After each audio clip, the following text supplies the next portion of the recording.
Alléluia, peuple de Dieu, frères et sœurs. Shalom. Que notre Dieu, le Père de notre Seigneur Jésus-Christ, soit béni pour sa présence au milieu de nous jusqu'en ce jour. Que le Dieu Emmanuel soit exalté car il continue à garder nos vies et à nous protéger contre les dangers de toute forme. Gloire à Dieu. Ouais, nous sommes en train de clôturer petit à petit le thème ce mois. Une âme transformée aspire aux choses de l'Esprit de Dieu.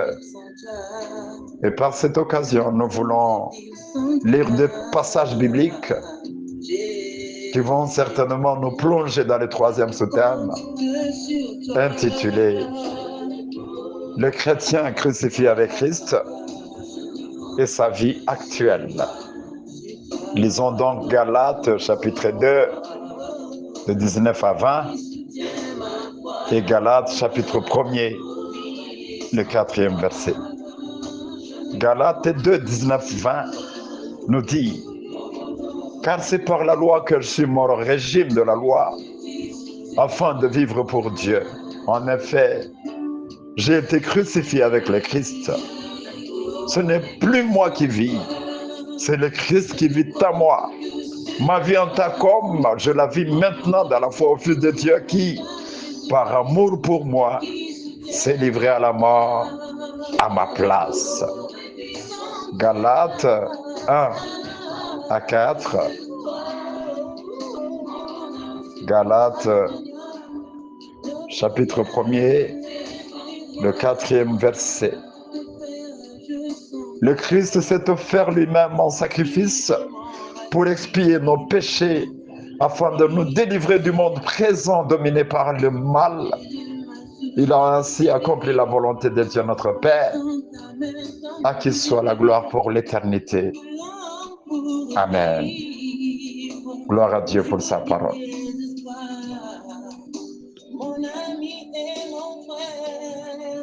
Frères et sœurs, l'épître de Paul aux Galates s'adresse à des Juifs qui s'écartaient petit à petit de la grâce du Seigneur Jésus en mettant de nouveau leur confiance dans les œuvres de la loi. Et l'homme de Dieu, l'auteur de cet épître, Paul, cherche à corriger ce problème en soulignant la différence entre la servitude spirituelle et la liberté spirituelle. Et ceci concerne le chrétien de cette époque. Moi, je pense que nous ne devons pas nous identifier à la vie du passé, moins encore à l'ancienne nature, mais nous devons être reconnaissants de la liberté qu'offrent les enseignements de Christ. Voilà pourquoi, en entrant dans cet enseignement, le chrétien crucifié avec Christ et sa vie actuelle, nous allons essayer de comprendre ce que Dieu veut nous transmettre dans sa pensée à partir de ces 3 points. Je vais d'abord parler du chrétien portant une ancienne identité. Et le deuxième point, je vais parler d'un chrétien qui a une nouvelle identité. Et enfin, les nouveaux modes de vie du chrétien crucifié avec Christ. Bien-aimés frères et sœurs, un soi-disant chrétien, mais qui porte encore son ancienne identité, voit la croix de Christ à distance, très loin. Et par conséquent, il reste en conflit avec lui-même, avec son passé. Il est difficile qu'il puisse évoluer, car il est manipulé et dicté par son moi. Il n'a pas la force de s'en libérer. Il se laisse définir par son passé, et de ce fait, il ne peut facilement et pleinement pas embrasser sa nouvelle vie. Il est comme cet homme appelé animal qui nous est présenté en 1 Corinthiens chapitre 2, 14. Il n'est pas plausible pour un tel homme d'accepter ni de comprendre les vérités de Dieu. Il est incapable de saisir la portée spirituelle de la croix de Christ, car voilé par sa nature, il ne peut pas non plus croire au mystère du Christ. Il rejette en bloc les choses de Dieu et demeure volontairement ou involontairement sous l'emprise du vieil homme qui le dirige. Dans mon deuxième point concernant un chrétien crucifié avec Christ, la chose est contraire dans ce que je viens de dire sur cet homme ou ce chrétien animé par la vie du passé. Parce qu'il a une nouvelle, je parle maintenant du chrétien crucifié avec Christ, parce qu'il a une nouvelle identité en Christ, il ne fonde pas sa foi sur lui-même, mais il la fonde solidement en Christ, et il a comme caractéristique les choses aussi énumérées. Premièrement, il ne vit pas pour lui-même. 2, il ne vit plus selon les convoitises et les désirs pécheurs de son ancienne nature. 3, il sait dire non à sa propre volonté. 4, il marche sur les traces du nouveau conducteur de sa vie, Jésus-Christ. 5, l'œuvre de la croix accomplie par Christ est le fondement de son salut. 6, ses pensées sont fixées sur le royaume de Dieu. 7, à cause de Christ, il renonce à soi-même et à tout ce qui ne glorifie pas Dieu dans sa vie. Et 8, il n'est plus dans la condition dans laquelle il était par naissance comme enfant d'Adam. Il ne fait plus partie de cette race caractérisée par le péché. 9, détaché de la race d'Adam, il est lié à un autre chef de race, le Christ. 10, il vit de la vie du Christ ressuscité. 11, la mort et la résurrection avec Christ ne sont pas pour lui des vérités abstraites ou théoriques, mais bien au contraire. Ces vérités sur la mort et la résurrection avec Christ sont le fondement de sa vie chrétienne pratique. Et 12, sa foi repose sur la parole de Dieu qui déclare ce qu'il est devenu en Christ. Et enfin, 13, il saisit par la foi ce que Dieu a fait pour lui dans la mort et dans la résurrection de son Fils. Frères et sœurs, pour aspirer aux choses d'en haut, aux choses de l'Esprit de Dieu, cherchons cette nouvelle identité en Christ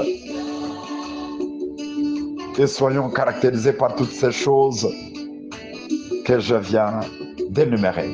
Passons au troisième point, le nouveau mode de vie d'un chrétien crucifié avec Christ. À ce sujet, l'apôtre Paul déclare: est-ce que je vis maintenant dans la chair? Je le vis dans la foi au Fils de Dieu. Quel bon et merveilleux témoignage d'un ancien persécuteur de l'Église. Frères et sœurs, le nouveau mode de vie d'un chrétien crucifié est une vie de foi. L'objet de sa foi est le Fils de Dieu qu'il a aimé et s'est livré lui-même pour lui. Il reconnaît que le Christ s'est offert lui-même en sacrifice pour expier ses péchés, afin de le délivrer du monde présent, dominé par le mal.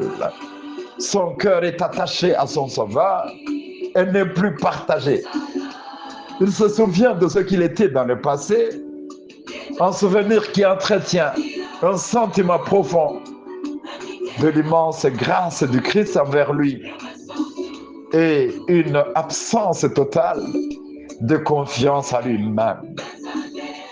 Comme Philippiens chapitre 1er 21 nous le dit, pour un chrétien crucifié avec Christ, sa vie c'est Christ.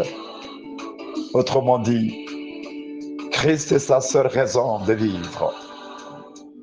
En conclusion, frères et sœurs, cet enseignement nous appelle à ne plus être animés par la recherche des intérêts terrestres, de notre bien-être, notre propre satisfaction, notre propre gloire.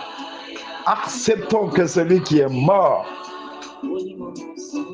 pour nous occupe la première place dans nos vies, à la place de notre moi qui tend toujours à occuper cette place. Que par la grâce de Dieu, chacun comprenne où l'œuvre de Christ l'a placé et s'approprie de sa nouvelle identité.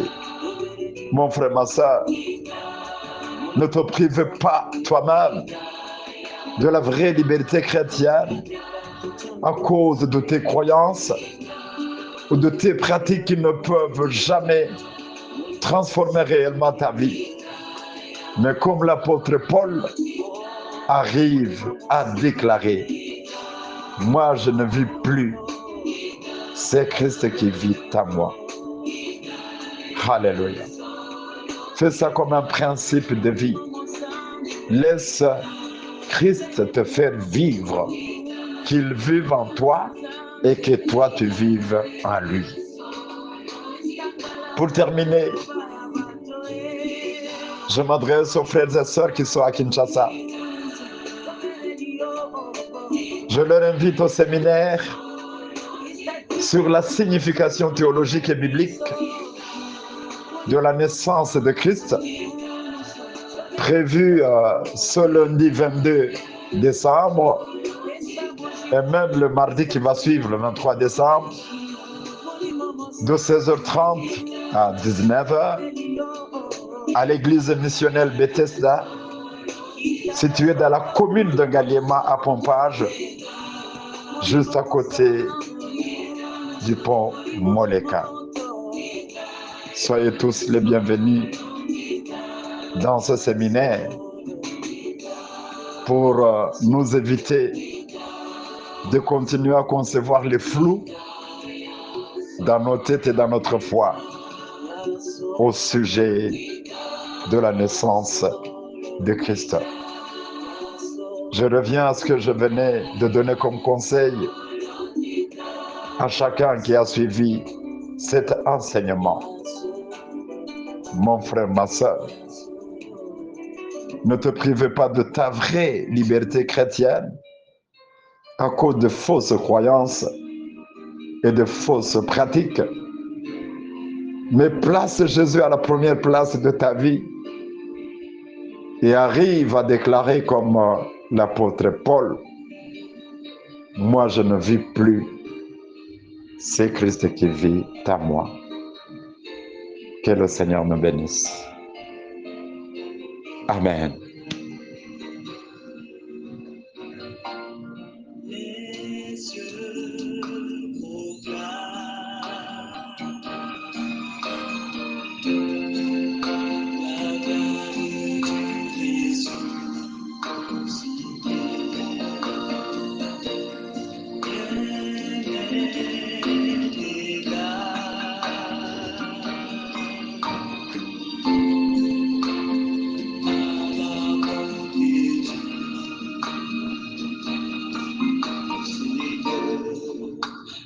Jamais tu seras, jamais tu seras, l'agneau sur le trône, l'agneau sur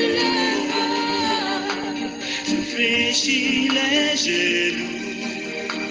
Je fléchis